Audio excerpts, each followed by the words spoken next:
And you're not a troublemaker. That's what we're here for. All right? You're not trouble. I'm just nosy. It took me 23 years to get nosy. All right. Anyone else? Okay, this time we'll close public forum and on to the acceptance of the agenda. Mr. Mayor, Yes, sir. I move to accept the agenda as presented. Second. Any further discussion? All in favor, say aye. Aye. All opposed, nay. Motion carries 6-0. Presentation 7/1/2023 Library Fund Budget Presentation. Tom Taylor, Library Director, is going to speak with us. It's the slides. It's got a thing on it, but the slides better. I'll turn our TVs on now. That if you need it. Before you start, I got compliments about the new computers at the library. So Oh, thank you for relaying that. Yeah, they're brand new. people are pretty, he was pretty excited about things you moving forward in the library. So thank you. Thank you, Mr. Mayor. My name is Tom Taylor. I'm the director of the Andover Public Library. I'd like to thank you for having me here. I'd also like to thank Caroline Hale. She's our library board treasurer, and most of you know her from her years of service here at the city. It goes without saying that Andover is growing, and with it, the library is growing. So when we look at our budget, we're really fortunate here to live in a wonderful community like Andover. Looking at our revenues, there's a projected increase. We have standard 3 mills. That's what the library's had for years. We've never asked for more. We've been able to make do with that. But the increase in valuations are going to allow us to do some things that are needed and to make some improvements. We also have revenue from other sources, and I'll go through that here. Here's the graphic of where our revenue comes from in a table form, mostly property taxes. But we do have alternate streams of revenue. Unlike the rest of the city, we get a lot of alternate revenue streams, and it comes from like grants. We get money from the state of Kansas, donations. We are a passport acceptance office, so each time you have to apply for a passport, the library gets $35.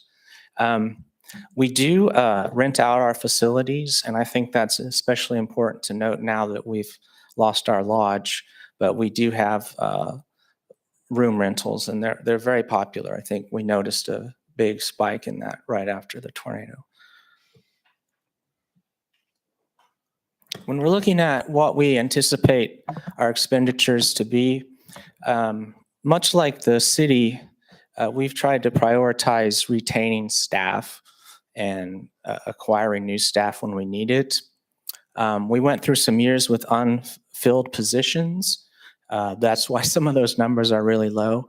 We are actually fully staffed now, knock on wood.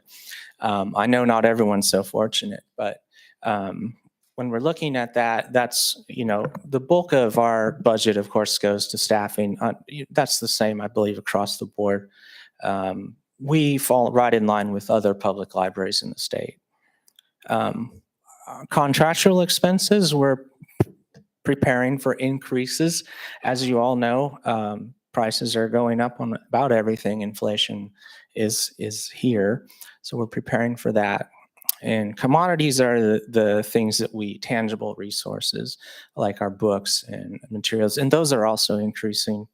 And I'll talk a little bit about some of that specifics. But yeah, we're excited about continuing to serve the community.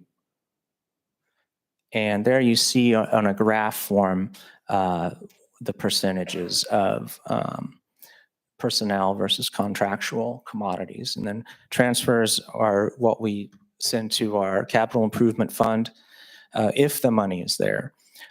Because we can't guarantee the amount of grants we get or donations we get, I try to be very conservative with budgets. And that's why we've been able to make the transfers in the last few years, because we've had good years and we've been, I believe, good stewards of our resources. And so that's where the transfers come from. What we're looking at this year is I mentioned earlier, we'd like to retain staff. So we are looking at a 6% cost of living adjustment and then up to 4% merit raises. That falls in line with the city's 10%. The tornado was a tragedy. And the tornado years ago was a tragedy too. The one thing about this year's tornado is all the amount of images that we saw on the internet. The footage, the cameras, it's amazing. There's an opportunity here for us to acquire all of that digital content and put it in one place where the public can access it. And that's called a digital library. The city of Heston has a really beautiful one for the tornado that happened there. That was like 90, 91. I was there to help rebuild when I was a kid. But we have that framework in place, but we need someone who can dedicate the time and the energy to put that together. And this is the sort of thing that's really popular nowadays at library schools. So I want to bring in an intern to get the ball rolling, to get this project started. We just don't have enough dedicated staff time to be able to work on it. As soon as I train someone, they take another job. So to bring in an intern for that. And then we do want to increase our visibility of our art gallery. And so we're looking at, okay, I will try not to bump that again. We're looking at trying to hire someone part-time to help manage facility rentals and to work with local artistic communities to get in more shows. In terms of contractual, I touched on that. We're planning for inflation.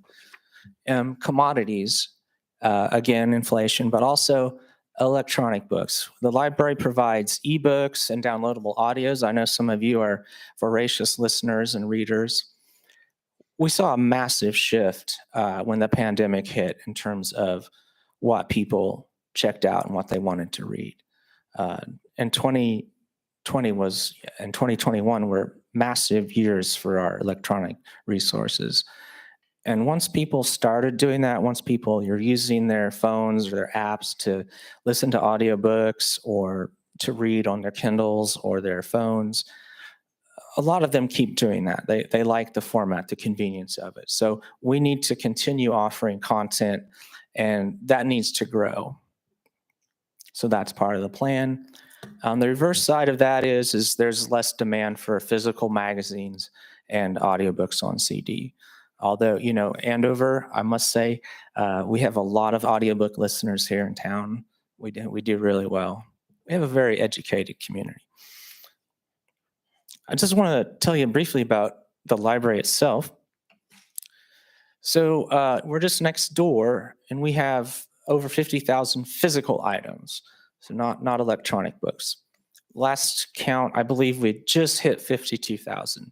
And that's really capacity for us. We don't want to become cluttered. We like our nice open feel. We want to preserve that.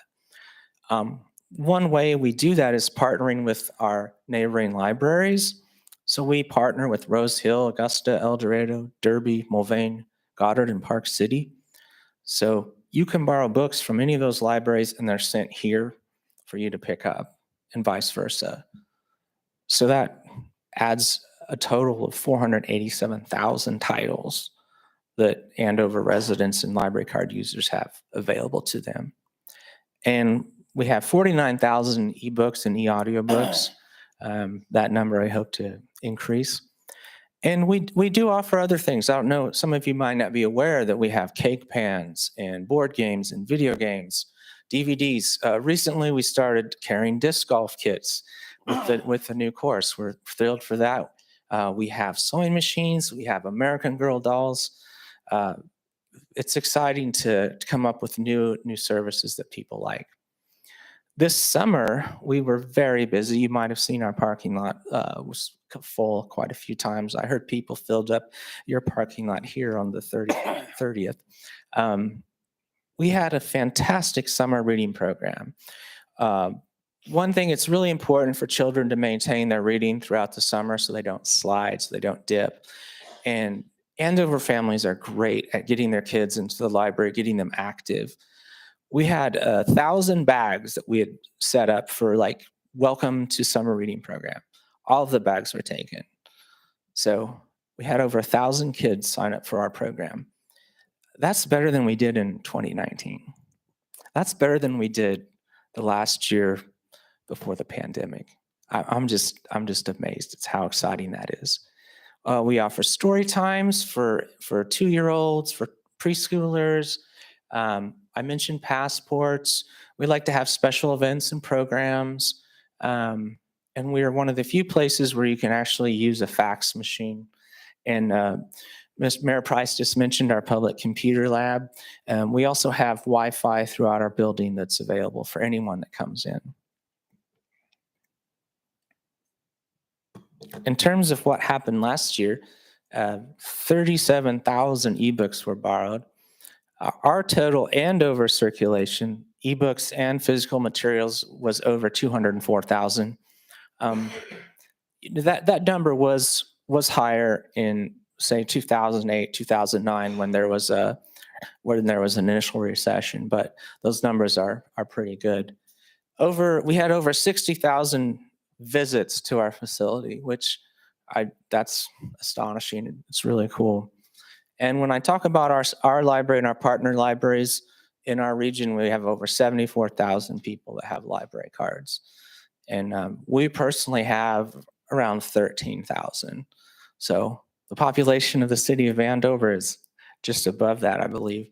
And it's really exciting. Of course, not everyone that uses our libraries from Andover, but we have a really high percentage that are, and we're proud to serve the city and the community.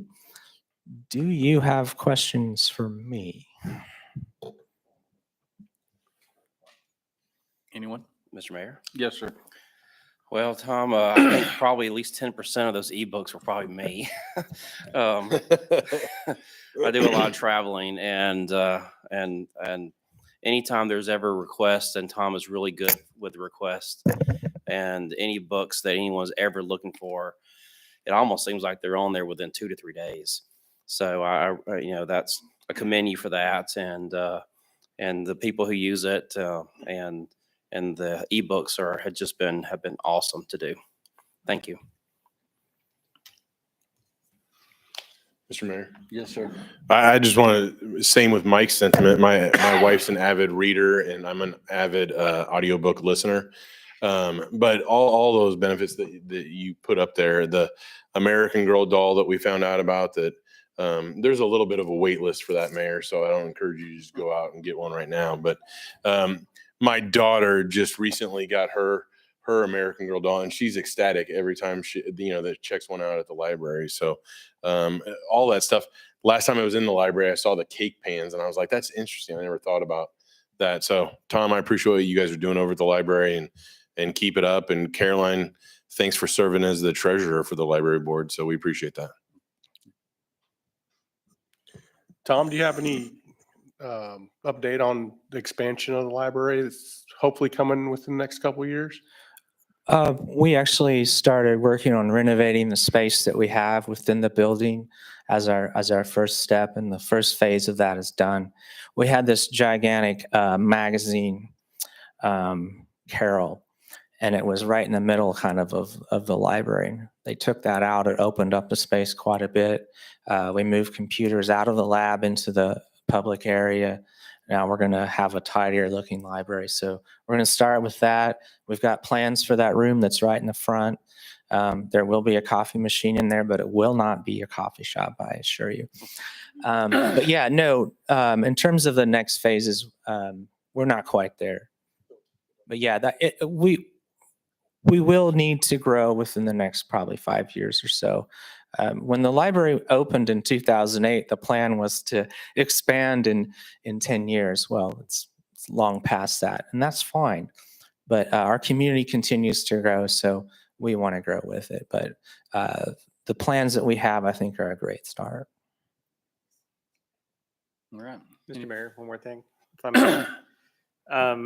I work with a lot of co-working spaces around Wichita, and there's actually a community of that. Somebody had asked if we hadn't had one in Andover this morning, and we don't. I think it might be a thought, a co-working space for small businesses to come and have meetings or whatever. is appropriate for that. I don't know if you've already looked into that kind of thing or not. Thank but- you. That is, you see other libraries that have done that, and it's been generally really successful. We don't have probably the space to do a dedicated one, but we do have space, and our board agreed to let citizens of Andover use our conference room without a charge. It's the public's room. And that's, all of you in here that are citizens or staff. We let people use that. So with the reservation, they could use that room, and it has a projector. But yeah, I've seen those dedicated like business collaborative spaces, and they're really neat. We don't quite have the physical space to just do that, but we're open for business. Cool. Thanks, Tom. That is awesome. Remind me, how many rooms do you have for many classrooms or private rooms? Sure. We have the two rooms that you can rent, our gallery room and our conference room. We have a FEMA storage, it's not storage, but we have a FEMA shelter. That's another room. That's where we do our story time classes to try to contain the noise a little bit of the kids. But that room can be used with permission. And then we have two private study rooms that are available, first come, first served. And we will have another one that will be opening. Yep, those are very important. I know that some of my older kids in college during the summers have used them. So that's really great. Yeah, we do see a fair amount of Butler students in or kids that are home from their other universities. It's great to see college students using the library too. All right. Anyone else? Thank you, sir. Thank you. Tom? You provided great service. Thank you. All right, 7-2 Municipal Golf Course 2Q report. Dick Stuntz is going to talk to us this evening. How you doing, sir? Very good, very good. Thank you. Dick Stuntz, I'm the owner. Can you hear okay? I got this, okay. Dick Stuntz, I'm the owner of Oaks Golf, the management team there at the Municipal Golf Course. We're just here to report quickly on the second quarter, April through June of operations out there at the course. Just a few quick statistics comparing the statistics and the numbers from 21 to 22. We're just about dead flat from the same time period a year before, only down 54 rounds. Our total revenues are up about $2,200 out of about a $78,000 gross at that point in time. And our membership numbers are up by about $1,000 out of a $9,000 number. So, to go through to start the management in 2020 and have pandemic year that just set everything on its ear. And of course, I think everyone knows it really came out upside for golf. And it really came up upside for us because Wichita closed their golf courses for a while. And that was quite frankly helpful to us there for a period of time. So the questions were, will we maintain those gains? The gains in general across the country, about 15%. So the question was going to be, are we going to maintain those gains in 2021? And the answer was yes. Those gains were gained. And I'm kind of talking nationally now, even slightly up from 2020. And so the next question is, okay, now one more test. Is it for real? Is 2022 going to hang in there? And our answer here on operations is that yes. I'm starting to get a high trust that we do have a consistent and a reliable baseline for operations and rounds and revenues, et cetera.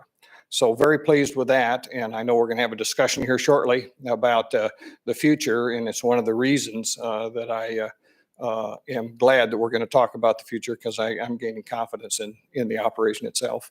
And I can't ever get up here without saying kudos to the city staff that I work with and Rick and Jen and all the folks there. They're so cooperative. And I've told you before, and I'll tell you again, I've had other contracts with municipalities and government agencies, counties, and this is the best one I've ever had as far as just feeling like I've got a team group that is as interested in the golf course as we are. So it's very much appreciated and very enjoyable engagement. So questions or comments? Mr. Mayor, I just have one. Go ahead, Mike. So the 21 and 22, years have been pretty comparable with rounds of golf, but the annual passes have gone down. Is there Is there no advantage to have an annual pass anymore or membership? They've only gone down slightly. We did raise the price on the annual passes, and our actual revenues are up slightly. We're up $1,000 through 6 months on those annual passes. So I don't know, maybe pricing has something to do with it, but Mike, I couldn't tell you that. Yeah. We've analyzed that Just thoroughly. people would rather just pay the smaller fee at once instead of the annual pass, maybe?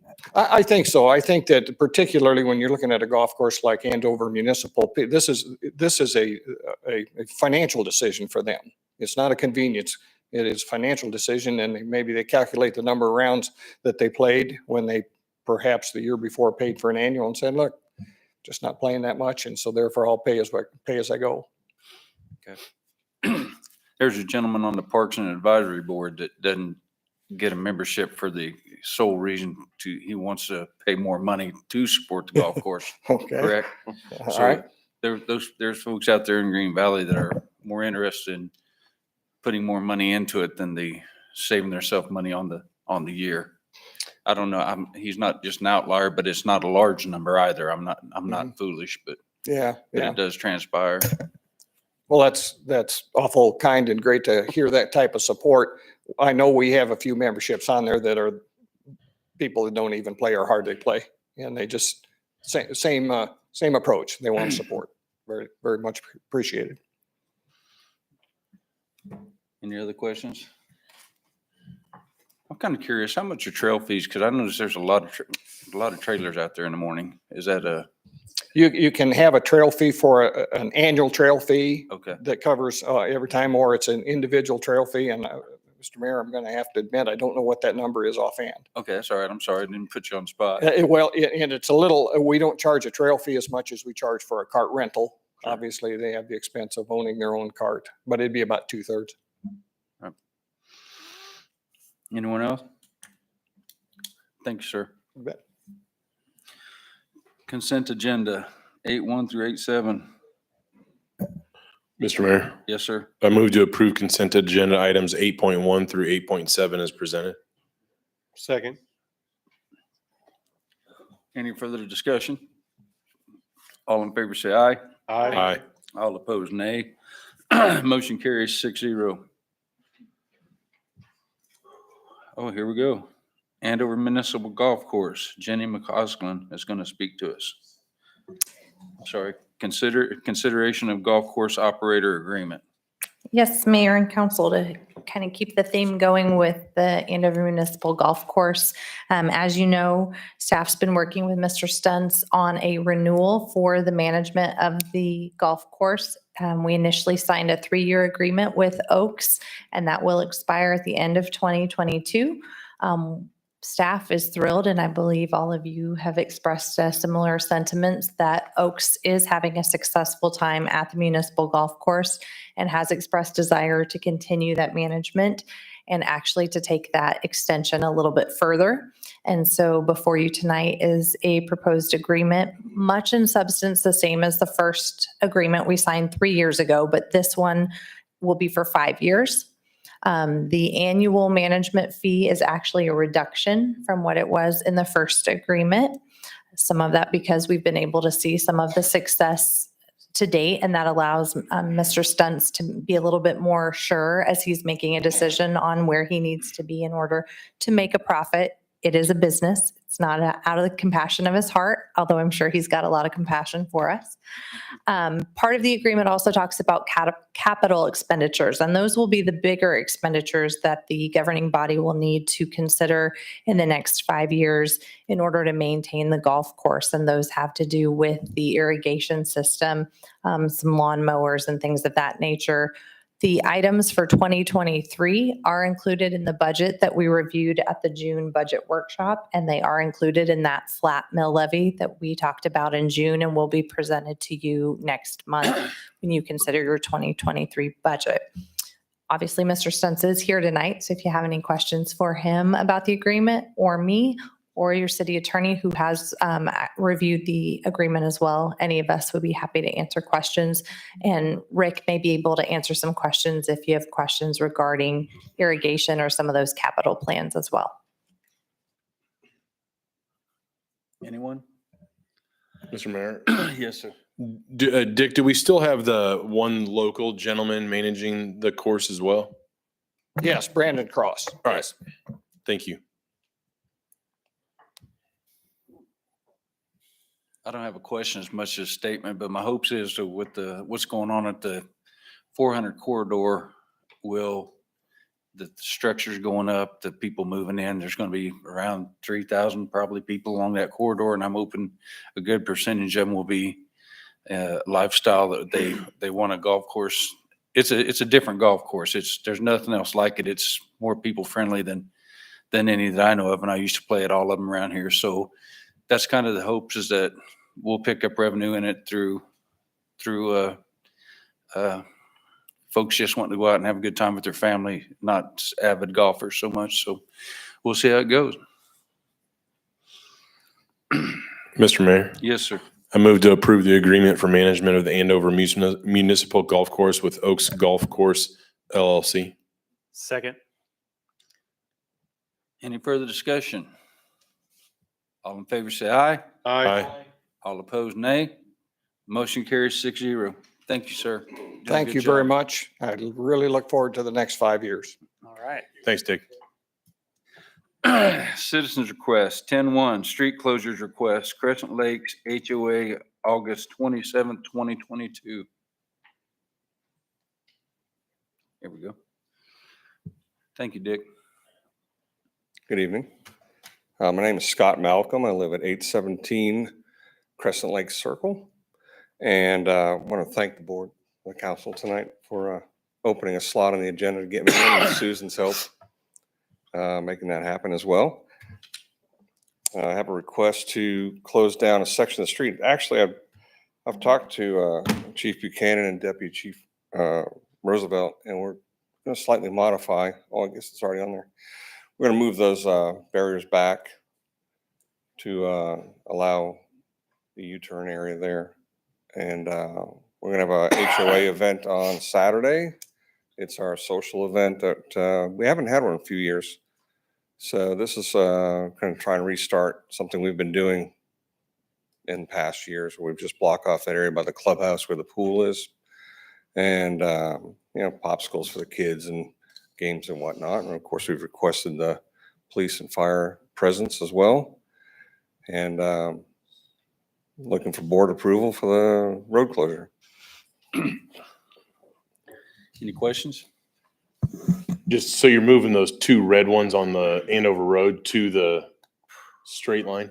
I'd just like Yes. to make a comment, because I had spoken with him and then sent the map out to the chiefs, and I'm actually the one that put the closure here because that's what I understood, but he has chatted with both of them prior to the meeting, and I think that the three of them at this point are on the same page as to what it is police and fire really want them to do with that closure. So I don't know that this map is the greatest of representation at this point. It's not there on the north side. We're actually going to bring it back closer to the clubhouse. Yeah, we're Out of talking, Westchester. yeah, actually. Westchester. We've done it before with this neighborhood where it's just barely west. So that way people can still go through the neighborhood off of Westchester. Emergency responders can still get in without having to come off of Central Avenue and stuff. And in years past, when they've done this, it's been very successful to where if people need to, they can park on the side streets and still have access to get in there. So it's been a successful event, but the main thing is just being able to get emergency responders. If we have to respond to a fire or medical or whatever we need to, then we can do it safely. Mr. Mayor, Yes. I move to approve the request for partial street closure. The closure map has been modified on Saturday, August 27th, 2022 from noon to 3 p.m. for, I guess I need to say 12 noon to 3 p.m. for a Crescent Lakes HOA social event. Second.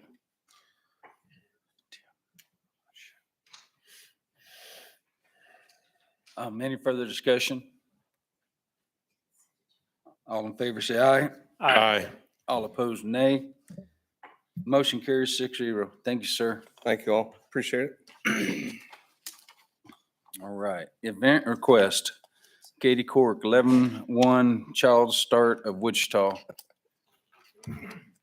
All right, good evening. I've got a couple on here, but the first one is for ChildStart of Wichita's Family Jam Fest on October 8th. They came last year for their first annual Family Jam Fest, and they loved it. I came out for it. It was great. A little hot that day in October, but that was not normal. But they want to do it again. And so instead of making them come all the way out here just for some, formalities that we do here, I said I could take care of it for them. It's the same event that they did last year. Cuckoo Kangaroos coming back for those that attended. And they're going to be doing all the same types of things. One change that we did talk about, obviously they used the lodge as part of their event, and that's no longer here if you saw coming in. And so they're going to bring in, or they're going to be using some of our big tents, and we're going to set those up in the grass area behind this, or in front of the stage for their VIP people. So. Any questions? Mr. Mayor, Yes, sir. move to approve ChildStart of Wichita's request to allow for the public sale of goods and services and allow food trucks to vend in Central Park on October 8th, 2022 for the ChildStart of Wichita event. Second. Any further discussion? No, they're not closing the park. They are selling tickets to the event as a fundraiser. They're doing that online, and my understanding is they will have a booth on site to take that as well. But they're not closing the park. Anyone else? All in favor, say aye. Aye. All opposed, nay. Motion carries 6-0. Katie will talk to us again about 11-2, Melissa Etheridge and K.S.A.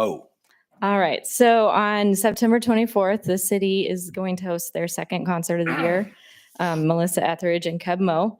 And as part of that, we have some requests that we have to do for that. I'll say as of just a few minutes ago, we have 923 total tickets sold. It's been going pretty well for that. They've been pretty consistent. We haven't even started our second push. So I think it's going to be a really good show. And it's going to be really awesome. So tickets are still available. Our general admission lawn, they start at $30 and you can get them at capvetamphitheater.com. Mr. Mayor, Yes, sir. I move to approve the city's request to close Central Park south of Bush Parkway from 12 p.m. to 11:59 p.m. on Saturday, September 24th, 2022. Allow for the sale of public goods and services, allow food trucks to vend, and allow alcohol sale and consumption in Central Park during the Melissa Etheridge K.S.A. concert. Second. Troy. Any further discussion? One more question, Mr. Mayor. I don't see That's anything pretty about good. closing Yorktown on here. Are we not closing Yorktown for this concert? No, just the park. Just the park? Okay. Yeah. All right. Any further discussion? If she needs a window to come to, are we going to provide it?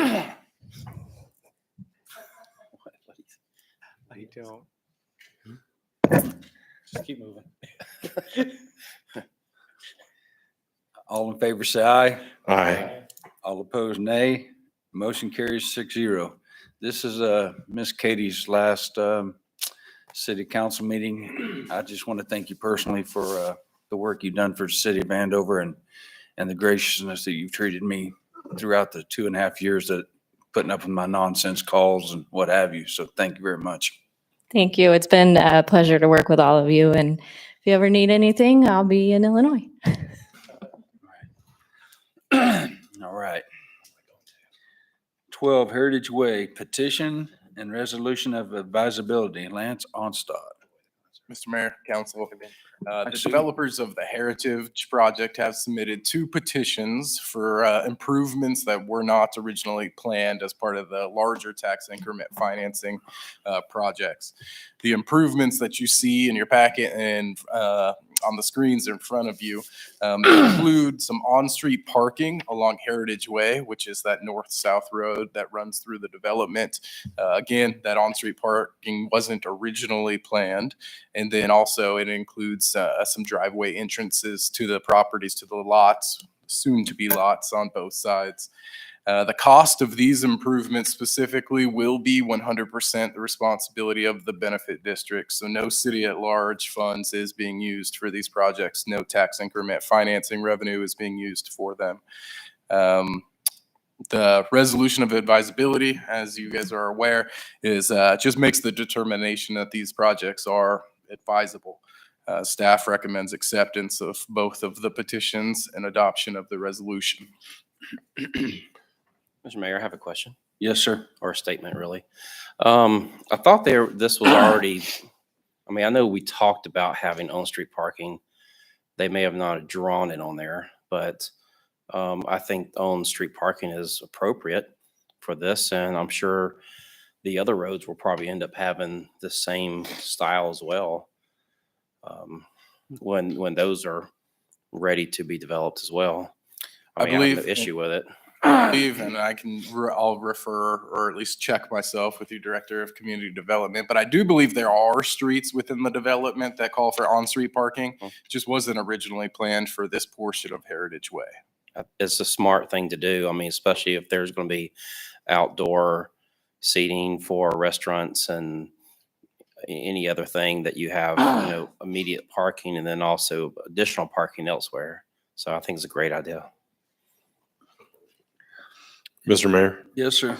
I move to accept the petitions for paving improvements and adopt a resolution of advisability related to the on-street parking and driveway entrances along Heritage Way.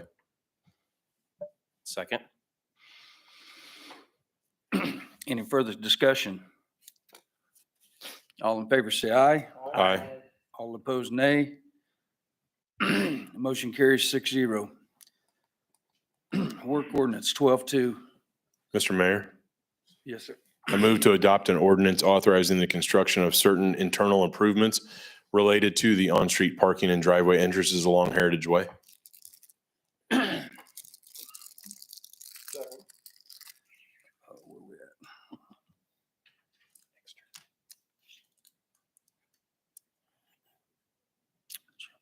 Any further discussion? All in favor, say aye. Aye. All opposed, nay. Motion carries 6-0. Susan, could you give me a glass of water? The mayor's been working in dust all day and is having trouble. Where we at? 12-3. Engineering, design, and construction phase service agreement. Mr. Mayor, Yes, sir. I move to approve the agreement with K.S.A. Engineering Incorporated, Wichita, Kansas, for engineering, design, and construction phase services for the public improvements related to the on-street parking and driveway entrances along Heritage Way in the not to exceed amount of $30,649.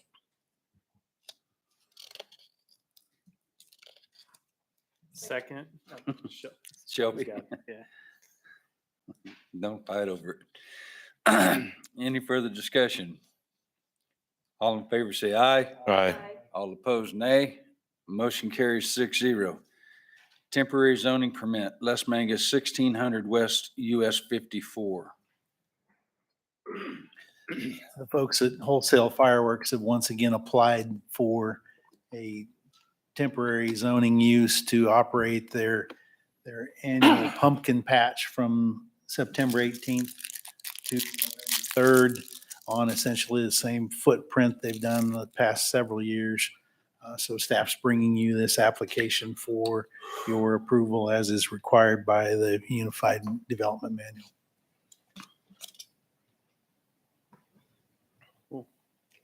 Mr. Mayor, Yes, sir. do we have any kind of numbers? Maybe Donna, and maybe, I don't know if Susan handles it with the permits or anything, but is there any kind of financial numbers in regards to the tax that comes out of the pumpkin patch? And no?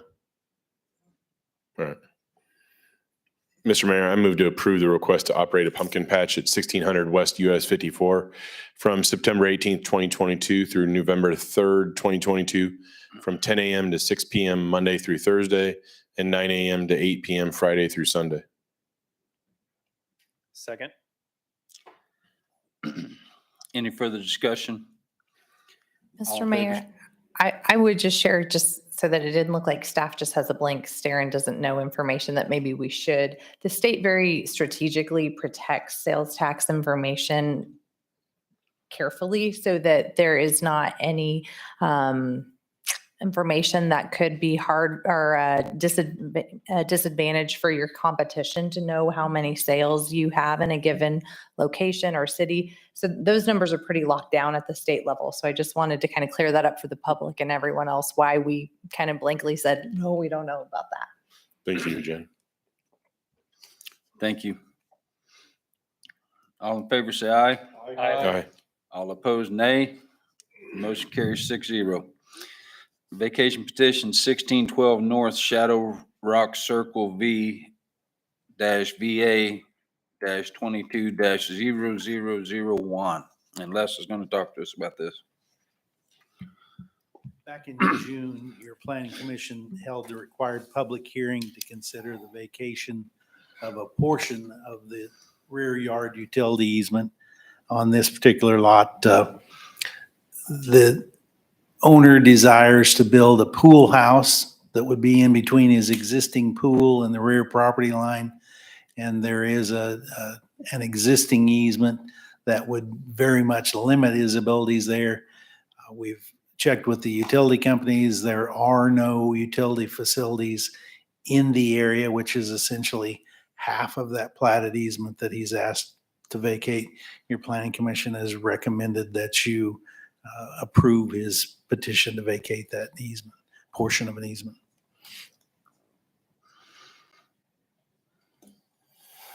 Mr. Mayor, Yes, sir. I move to accept the recommendation of the Planning Commission and adopt an order vacating the west 5 feet of the rear 10-foot drainage and utility easement on the subject property located at 1612 North Shadow Rock Circle. Second. Any further discussion? All in favor, say aye. Aye. All opposed, nay. Motion carries 6-0. All right. Unsafe structures hearing 15, 1, 2, 3, 4, 5, and 6. Mr. Mayor, I failed to say something that I totally intended to say when you accepted the agenda. It would have been better there, but I'll tell you now.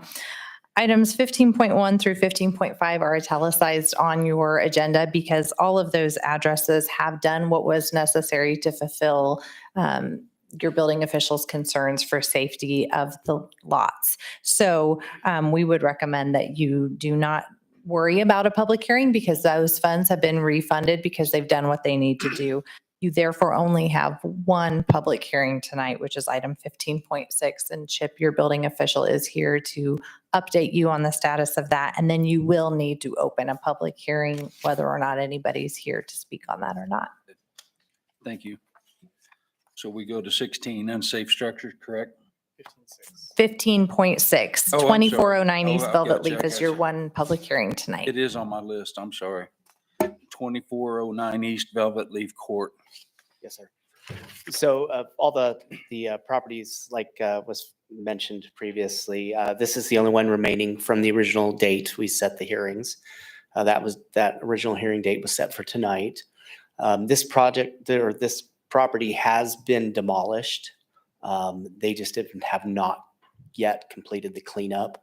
The city is working to make contact with the property owner. We've been working with the case manager through the United Way.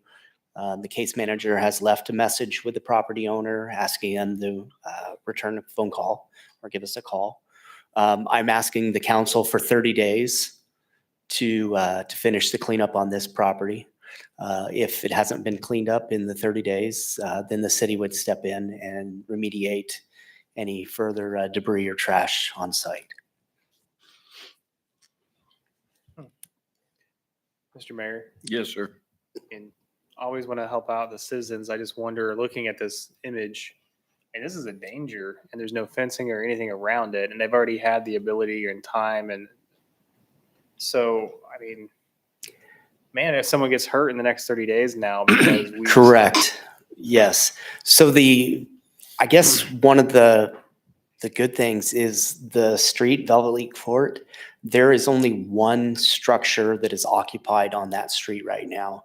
It's occupied by a couple in their late 40s, no children at home. So I have thought about that a lot. That does make a difference. Yeah. Yeah. So Okay.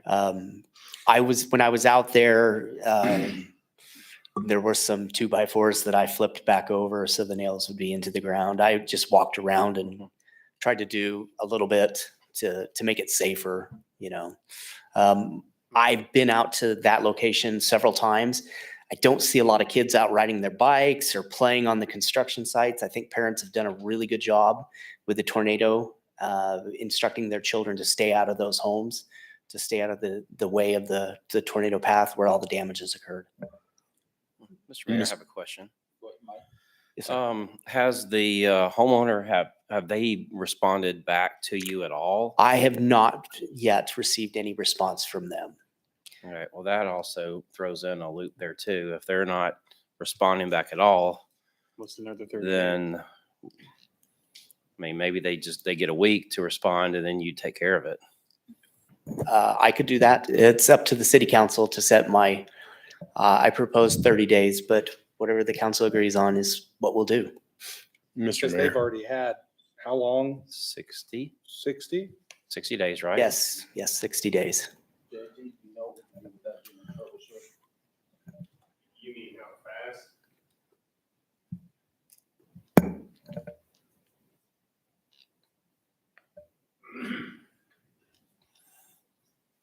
I guess without contact, it seems like they've kind of washed their hands of it.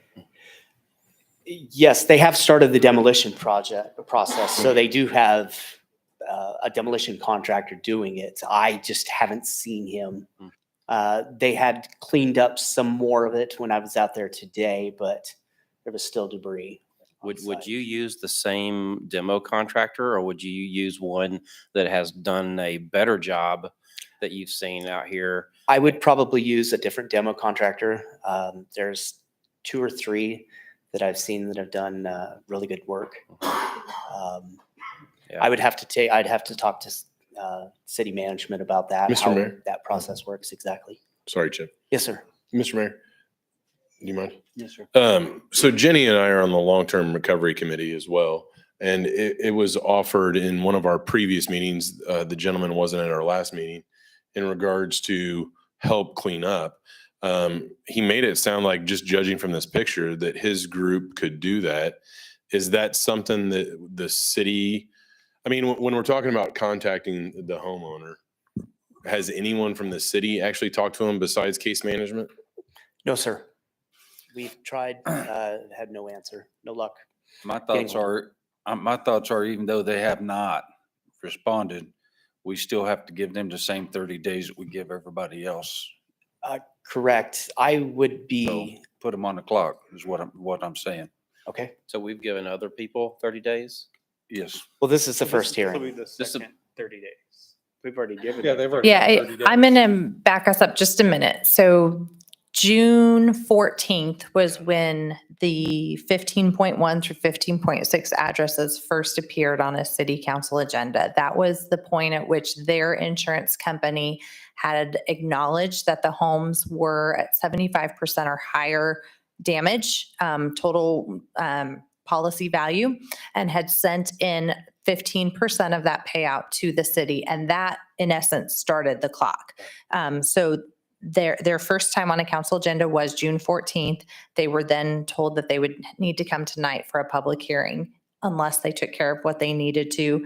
The other 5 did. This one is still in limbo. And so your next action is to do the resolution before you tonight, which says if you don't clean it up by, and as the resolution states in this case, 30 days, the city will, and the city will utilize those funds to pay for that to be done. So that is the whole premise of where that 15% policy that people were maybe somewhat critical of in May when it felt harsh, and now people are continuing to see things sit in their neighborhoods for months and months and months. And now some of those neighbors are kind of ready for it to get cleaned up. So that is the genesis of what got us to here tonight. Where'd the 30 days on this ordinance come from? Just a number we thought 30 days? Was that a recommendation of the building official? That was my recommendation, was the 30 days. So I actually consulted with the Wichita MABCD's director and the building official in Hutchinson, and kind of found what they were doing. They always start with 30 days and work back from that. 30 days, 45, 60 days. Generally, they do not go past the 60-day mark. So 30 days more additional, Starting tonight. 30 days, yeah, so 30 days more than the 60 days we've already given them. Correct, yes. Okay. To be clear, you had to have a public hearing, which you still have yet to open tonight, but you had to give them that period of time prior to the public hearing. So that may or may not should be added to the two together. They're somewhat two different issues. And they could have, this homeowner could have been here tonight as well. Correct. And they are not. I do not see or have heard of anybody here tonight. No. I would suggest we open the public hearing and see if anyone wants to talk. Need to vote on it, or does the mayor just do it? Just open a public hearing. All right, so what I'm gonna do is open a public hearing for 2409 East Velvet Leaf Court, to speak with, they have their opportunity to talk to the governing body about the cleanup and the opportunity therein, right? Is anyone here tonight? What's the date? August 8th. August 9th, sir. 9th, to talk about their properties. No one was here. No one's here to talk about it, so, and how do we move? Close the public hearing. I'll close the public hearing and we'll go from there. So what do we want to do? Mr. Mayor. So I said previously, and there are some, I guess I would say, free opportunities for people to get volunteers to even help just come clean up their private property, right? Those weren't utilized in that 60 days. I guess I would also defer to maybe other people that were affected by the tornado and think that if 60 days is definitely enough, or communication, no one has reached out to the homeowner. I'm trying to think of any other ways to reach out to them other than through their insurance company. But, I just, Mr. Mayor, we also have to remember, this isn't to clean it up. This is just to make it safe, correct? Correct, to make it safe and secure. We're not saying to clean it up. We're saying just to make it safe and secure. If they can't, it's 60 days already to make it safe. Chip, do you know if the basement is exposed wide open, or is it still covered by the decking? It's still covered by the decking, but the decking is warping on this house. The floor trusses, they're engineered floor trusses, and they've all twisted. So this home will be a total strip job. Thanks, Tim, for that. Mr. Mayor, just another question then. Yes, So sir. would an orange snow fence around this property make it safe and secure? No. Les gonna talk to us. One of the options before you is to declare this an immediate hazard and instruct your building official to put that fence up to make it more safe and secure, and then give whatever that number of days is to complete the cleanup and making it completely safe and secure.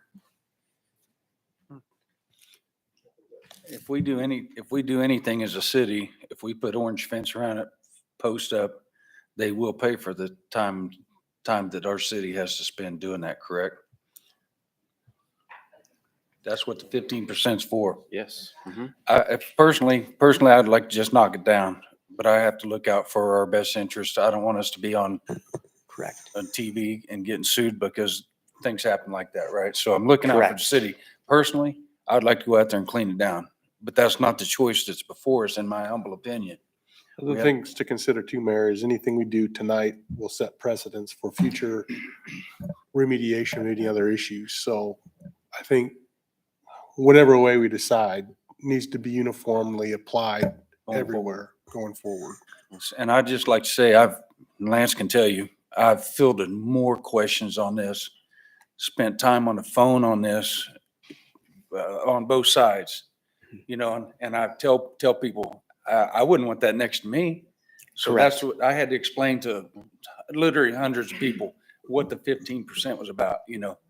And so I've had to explain to people. So I have no issues with taking it down tomorrow and keeping it and paying the city to use our money, that 15%. But I'm more concerned about all the lawyers on the billboard making hay out of this city, you know. So we have to make the right decision. So is it written in The ordinance. the ordinance that after the 60 days, we give them additional 30? I don't believe it's in the ordinance. I believe it's a common practice and is a reasonable practice. You have the additional problem that it's going to take 5 days to publish and have 5 days to mail them the certified letter. So if you shorten that time period to 7, it means you've effectively given them 2 days, arguably to clean it up after they get their final notice. I think that Les gave really good advice. I think that, and I do think you don't want to treat people differently. I think the 30 days is a reasonable amount of time to clean up. And I believe that if you think that this constitutes an immediate hazard, then you should instruct the city to go out there and you know, put a safety fence or snow fence around it, if you're that concerned about it. And then we'll see. But my guess is, and I want to be held to this, my guess is that the construction of that fence will be an eligible reason to withhold withhold from the insurance proceeds. I don't know that that's a real expensive thing to do. And so you may want to consider somebody who's just, you know, had this level of tragedy. I'll let you make those decisions. I don't get paid for those.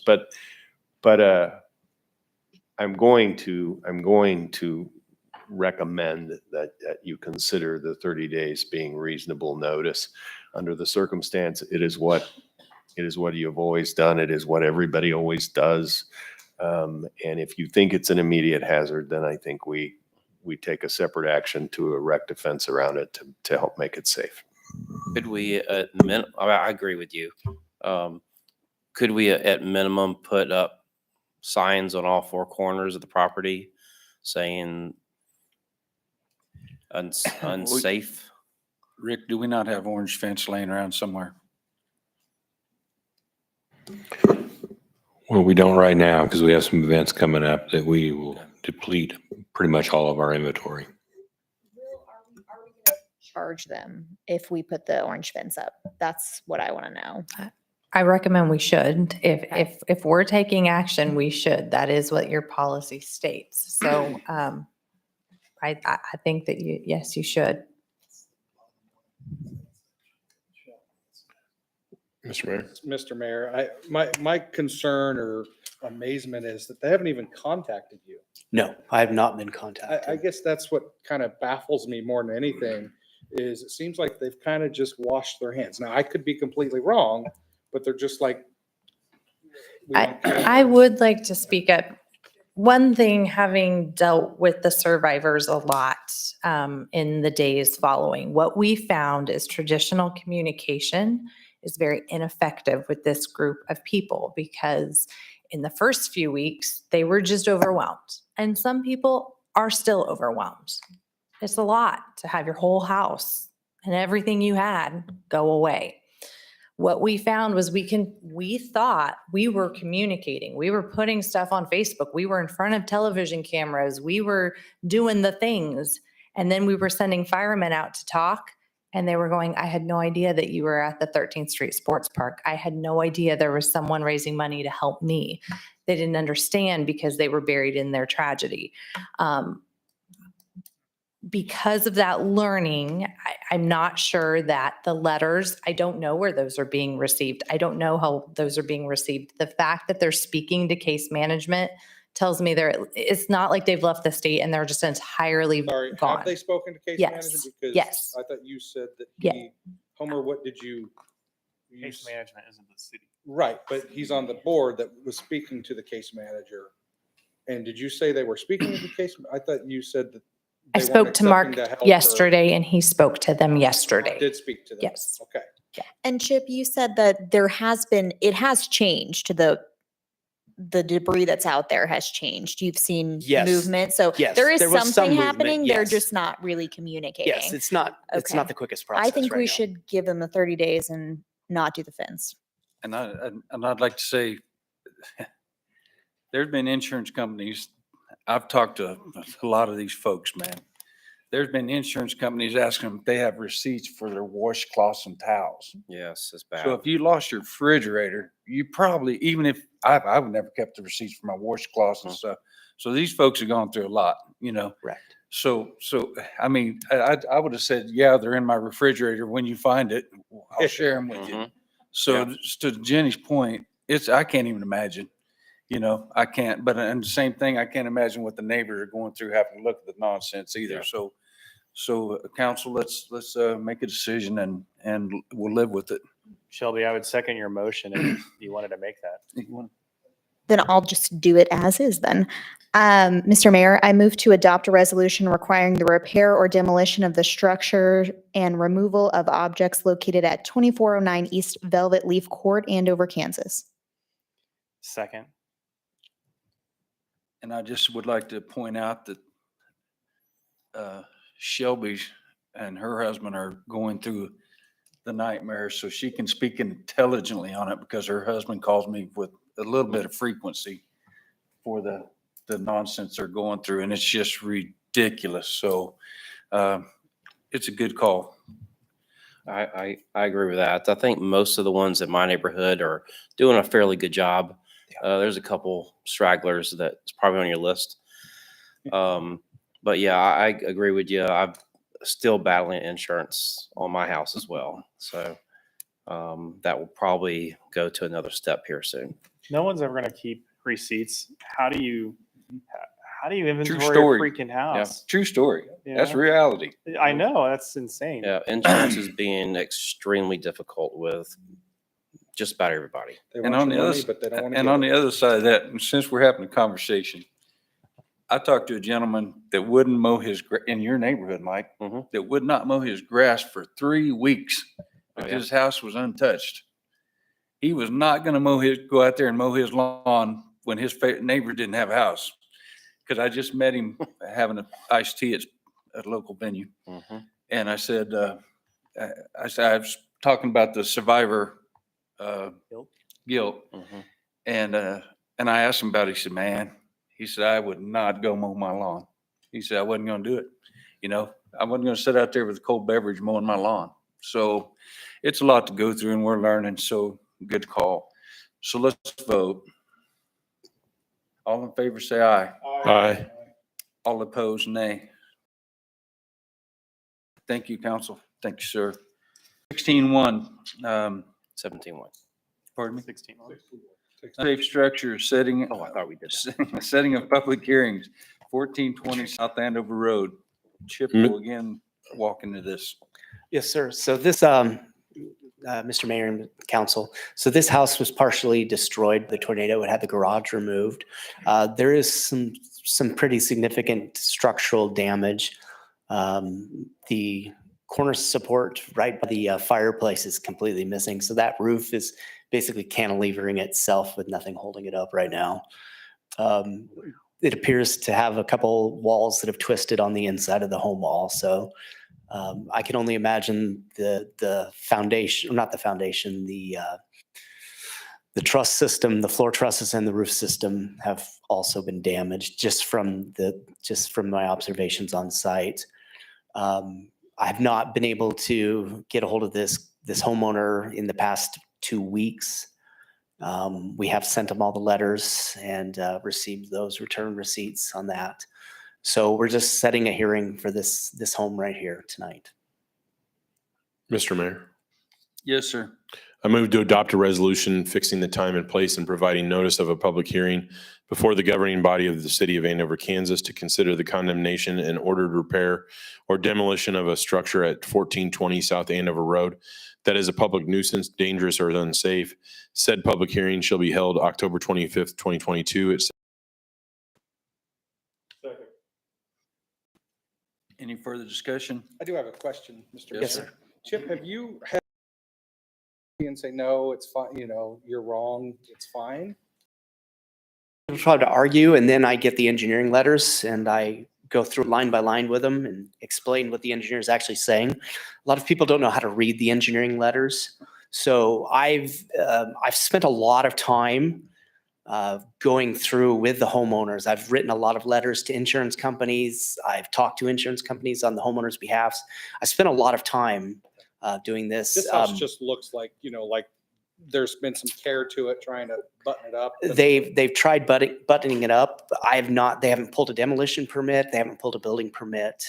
It's been almost 3 months since the So tornado. I honestly was just curious, maybe a contractor came in and said, oh, it's fine, it's fine. Well, There are contractors in town that are doing that right now. And we've been requiring the engineering letters. And a lot of them have fought us on that engineering letters, saying that they have years of experience and they know more than the engineer. And I say I still need an engineer's letter from you. Okay. So Before we vote, I just want to say thank you, because I know you've been going to these houses and it's not easy. it's been tough for me. It's been really tough. This was my first tornado, having not been raised here in Kansas. And my wife didn't like it too much. In fact, she wanted to move back to Utah right away. So she's like, nah, I'm not doing this. I know Councilman Barry went around to some of the affected homes with me, and it has an effect on you. And after about 4 days,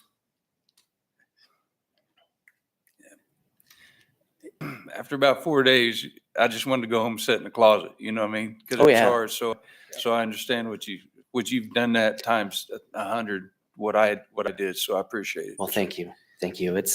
We've been working a lot on this.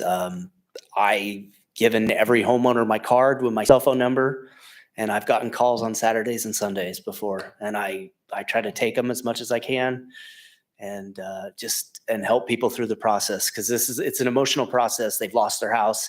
They've lost everything. The day after the tornado, when we were doing the initial damage assessment, I was trying to give all the homeowners all the information, make a list of everything you have, your towels. So, but I think we've done really well as a city, and we've gotten through this, and we're going to continue to get through this. So, Mr. Mayor. Yes, sir. I do want to say something in regards to when you said the your term for the Cantilever? porch. yes. I think we'll need to also prepare ourselves for like the weather. If that, we get a bunch of snow and then that knocks out that porch, what will we do? I'm not saying we need to make it punitive, but definitely maybe have some fencing in place or something, right? I mean, to protect the neighbors, protect everyone else in that area as well. You're having issues with residents living in some of these structures, do you? We had one that the house received, I believe, 78% damage from the insurance company. So they totaled the home, and the homeowners were still living in it until they sold it to an investment company. We have returned that check to the homeowners, but that house is on our radar. We will start if I don't get a building permit or letters from an engineer, we will start the condemnation process on that house. We're just trying to get through some of these other ones right now, but that house is currently vacant, and I'll continue to monitor it. That's one of the scenarios I spent way too much time on the phone explaining to them that just because you sell it, you're short of responsibility. And I explained that to them several times. So, and forgive sorry, Mr. Mayor, forgive the lay question, but where does one get an engineer letter, and who do I give it to? Thanks, Tim. I know just any engineer, just go up to MKC and say, I need an engineer letter? No. We require a structural engineer licensed by the state of Kansas, so they would have a state stamp. And an engineering letter on a home like this, will come with several chapters or phases of the letter where they do a damage has been done, the deflect in the structure, if it's twisted at all. And then they come up with recommendations. The majority of the letters have said this. If the insurance company reaches that 75% number, I found that the majority of the houses, the engineer is not willing to buy anything in the house. He's wanting it demolished and removed. Thanks, Jim. Yes, sir. All right. All in favor of 1420 South Andover Road? Aye. Aye. Aye. I'm so messed up right now. Opposed? Nays, please. No nays. Motion carries 6-0. I'm sorry, I got a little rattled. Mr. Mayor, Yes, sir. may I ask a question to Chip real quick? Not for this property, it's for a different property in Andover. Yes, sir. I'm just curious if you've been working with 135 South Lioba Drive at all? 135 South Lioba. Yeah, that's a home where like their entire contents was in the front yard for a couple months and then stuff with, no, that's not you, huh? No, that one's not. It wasn't tornado related at all. It was just a home. It's been. Oh, yes. We actually have a zoning case going on with that home right now. Okay, so what does that mean as far as, I mean, right now I know that three of the neighbors, my mother-in-law is one of them, which is why I hadn't brought it up for the last several months because I didn't feel like it was appropriate, but it's been long enough.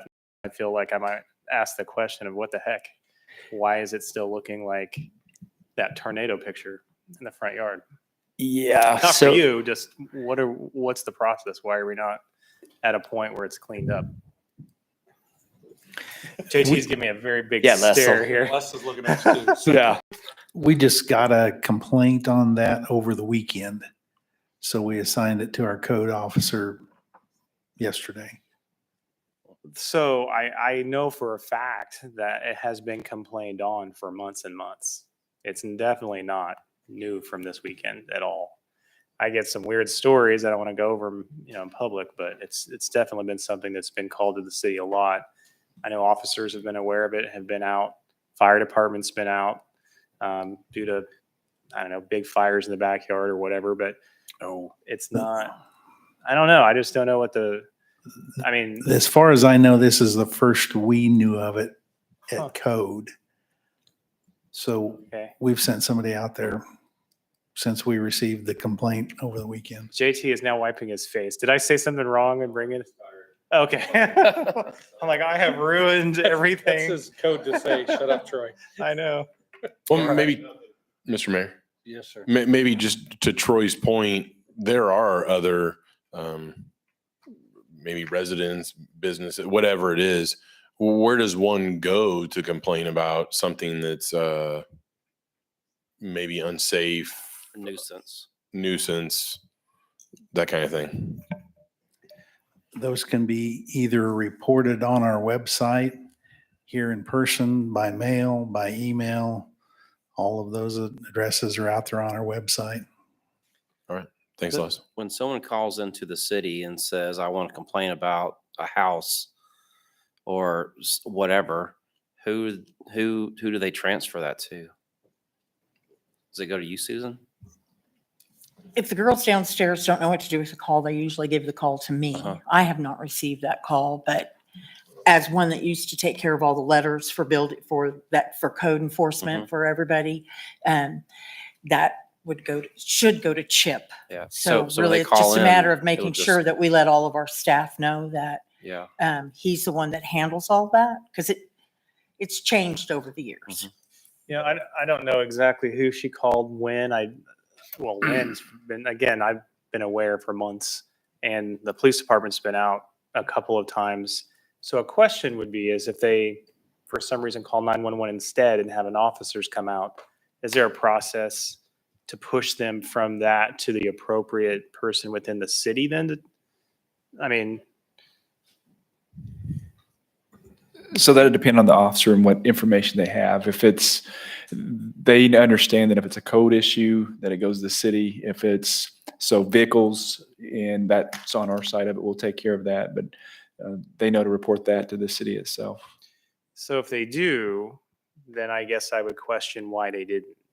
Because if the very first time that we've heard anything about this was a couple of days ago, knowing that they'd been out multiple times and talked with the neighbors and whatever, and they were working on whatever. I don't know. I didn't have the conversation myself. Just curious. I'd have to pull up the address. I'll get with you after this to find out the address and see what the complaint was itself, because it depends on what they get the complaint for, why they're at the house. So It might be worth driving by today. Taking a gander. I went by on my longboard the day before yesterday. I'm sorry. I drove by. I rode by a couple days ago with my daughter, and it was in shock. I was in shock. It was really, really just like that picture. Anyway, I'm done. I appreciate it. One more quick question since Buck's already talking. Are your officers spotting, like, have we had any, Buck or Chip, have we had any like squatters in any of these abandoned houses or? no, there's one neighborhood where we had one house that we've been working with code enforcement on a while back that people would call in, but we haven't had anybody in the house. So I don't know of any other houses in town that we've had any squatters yet. Or looting. I know there was a couple cases right off the bat. There were, and some of those that hit the media were, the tornado's going to throw stuff all over the place. And some of that, was it looting or was it some of the calls we were getting, they had permission to be there. So, but people were calling those quite a bit and we were addressing them as soon as we got them. We only had a few cases where we knew there was actually a theft that went on. Yeah. The Y was one of them. And then they handled that by hiring security. Thank you for letting me talk. Yeah, absolutely. All right, 17, executive session 17-1, non-elected personnel, K.S.A. 75-4319B1. Mr. Mayor, Yes, sir. I move to recess into executive session to discuss personnel matters of non-elected personnel pursuant to KSA 75-4319B1. The meeting will include the governing body, city administrator, and city attorney. The open meeting will resume in the council chambers at 8:45? What did you say? Sounds good. 8:40, sorry. Any further discussion? All in favor, say aye. Aye. All opposed, nay. Motion carries 6-0.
Sir. I move to come out of executive session. Second. Any further discussion? All in favor, say aye. Aye. All opposed, nay. Motion carries 6-0. 17-2 non-elected personnel, K.S.A. 75-4319B1. Mr. Mayor, Yes, sir. I move to recess into executive session to discuss personnel matters of non-elected personnel pursuant to KSA 75-4319B1. The meeting will include the governing body and city attorney. The open meeting will resume in the council chambers at 8:57 PM. Any further discussion? All in favor, say aye. Aye. All opposed, nay. Motion carries 6-0.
in 2 weeks. I move to come out of executive session.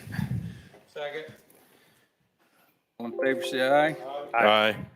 All opposed, nay. Motion carries 6-0. Mr. Mayor, Yes, sir.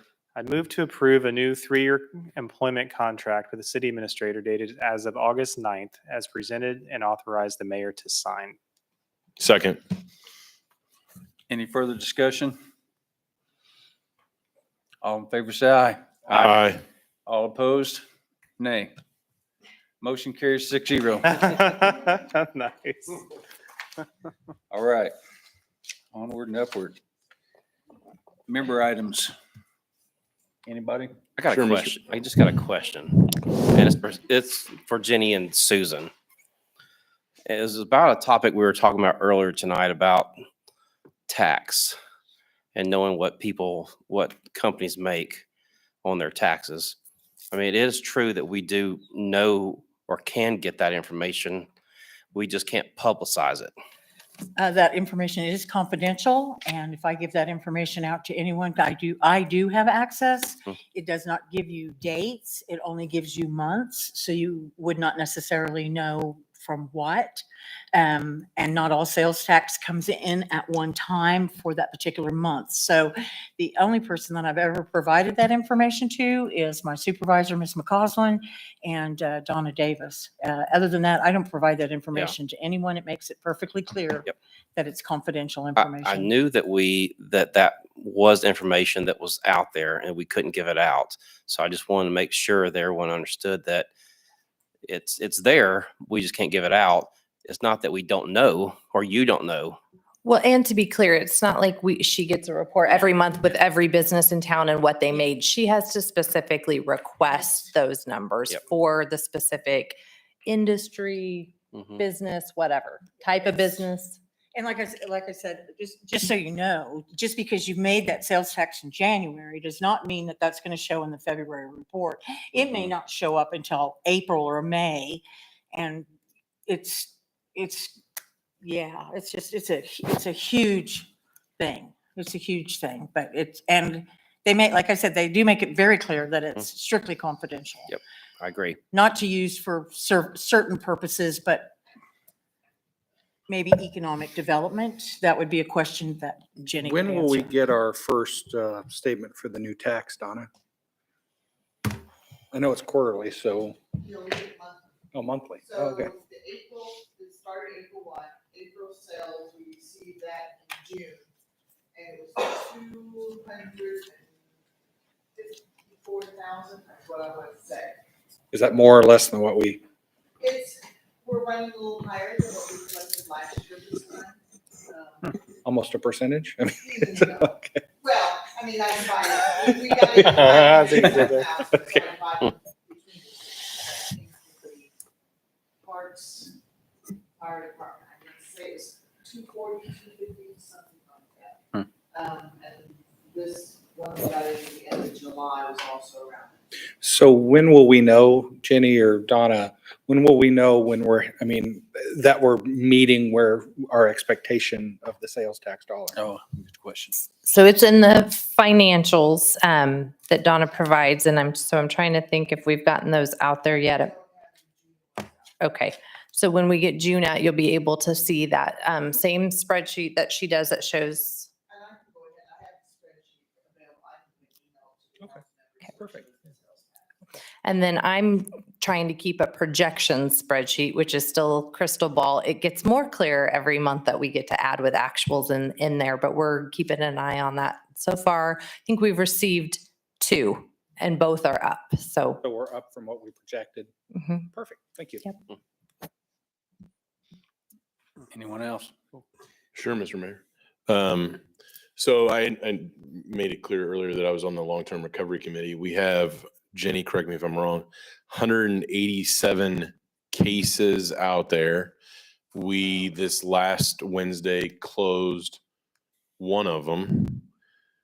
And how many did we have come? 5? 5 cases came to the committee. It's possible somebody could get a benefit to them, and then they could come back later also with and maybe when we're talking about insurance deductibles or places that they had to buy furniture to furnish a rental home or something like that. So we might be able to reimburse that, or the United Way would reimburse that, and then also later maybe an insurance deductible. So, you know, a lot of cases out there. It's slow going right now, but definitely tell. We asked Mark this last time. You know, anyone that you know that's having issues, they haven't communicated, you know, to Chip or whoever it is, have them call 211. Those benefits, you know, are out there. There is funds out there to help people through different charities, but United Way is funneling or driving most of it. So I think that's all I have. Excited for school to start. Did meet the teacher tonight. That was pretty cool. Also saw the YMCA. I don't know how to tell how much of the AstroTurf is being laid, but there was like a big brush thing out there, and it looks like new clean lines on the field. So That that's whole pretty area cool. was brand new. They ripped up all that AstroTurf and laid it all brand new down. I didn't know how to tell like if they're going to be able to use it this weekend kind of thing or not. But Prairie Creek, I think it's pretty amazing that how much was destroyed in the tornado. None of the kids are going to have to go to any kind of satellite school like they did at the end of last year. So we had to meet the teacher tonight at Prairie Creek, and that was pretty cool. So Can you give us an update on the streets by the high school? I got beat up on that again. Are they going to ever have them done for school? I mean, for the end of school year, or what's the? Which year? All of the driveways will be open before school starts on Thursday. There will be temporary traffic signals at the north drive into the high school and around the north side of Cottonwood Elementary and at Allison Street. There will be sidewalk connections to get pedestrians across Andover Road, but the main line paving and storm sewer and water lines and all of those things beyond aren't scheduled to be completed until about November. Okay. The majority of the work in front of the high school will be done in the next month, but that job tails all the way out almost to 21st Street. So that's the next phase of work beyond the front of the school. Could you send me bullet points on that to put in the mayor message, please? Or whatever we call that. I can't remember. The sewer bill. So, thank you, Homer. Because the other day when I went to the new teachers breakfast, wasn't no Mazda going to get through that driveway. You know, it was bad. You know, when two cars couldn't get in and out. So I got barraged about so that's why I was asking. You and me both. I'm sure, because that's whose number I give them. I give them your address too. No, 33 years. It's just it's it. scar tissue. I said it's spelled M.A. So yeah, I know it. So, but it was pretty bad. All right. Anyone else? That construction crew has been working out there 6 days a week, 10, 12 hours a day. Remember, they didn't get to start until the 1st of June. Yeah. And we had a little bit of rain. I heard. Go ahead, Joe. This one's for Rick. The residents over in the Centennial Edition at Monticello and Douglas, there's some limbs hanging down low enough that's scraping the roof of trucks. If we get some of those limbs knocked down, that'd be great.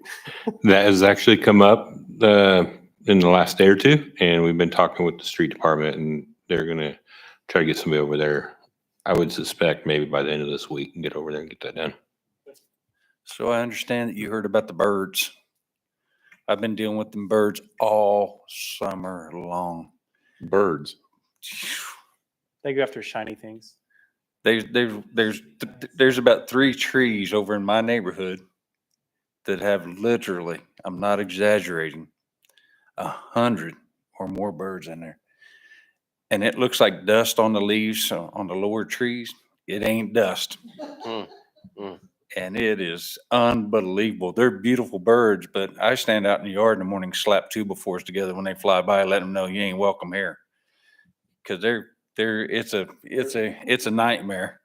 But it's the same thing you deal with all the time. You give them a solution or a resolution, and they don't like that because they don't want to take the trees down because then they have dust. So you either got to take the trees down or you got to deal with the dust. So I've been hearing about that, and I did not tell them to call you, by the way. But I heard you got called, so. But there's. Could be worse. You gotta drive through there. It's pretty entertaining. I'm going to. I mean, I'm not talking 50. I'm not talking 100.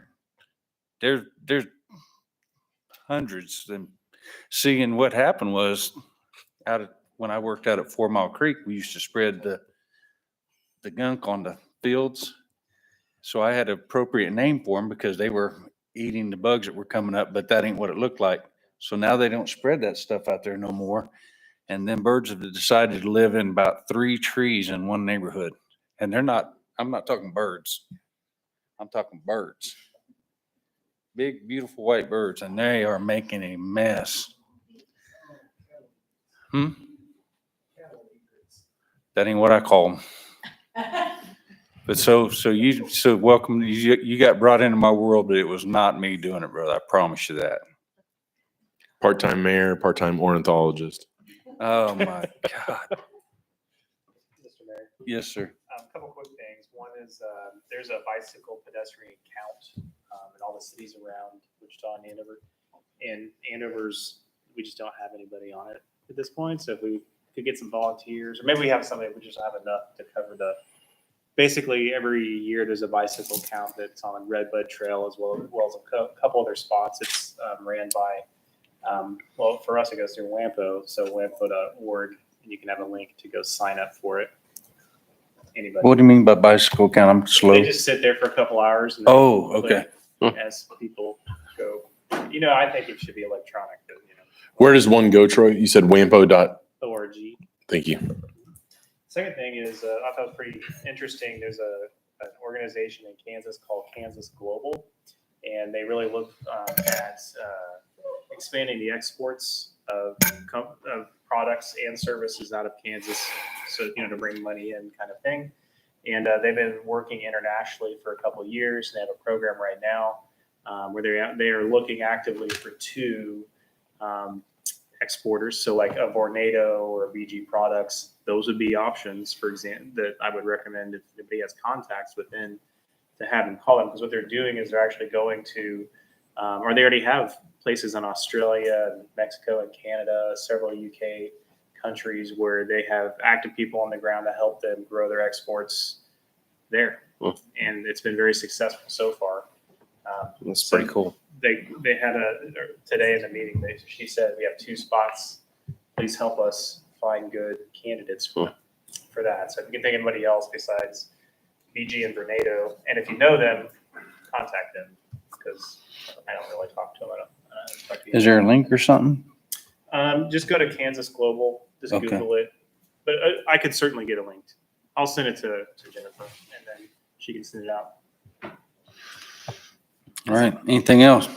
Oh, as of this Saturday, I'm gonna move my last kid out of the house to college. Wow. So we'll be empty nesters, and I'm extremely excited.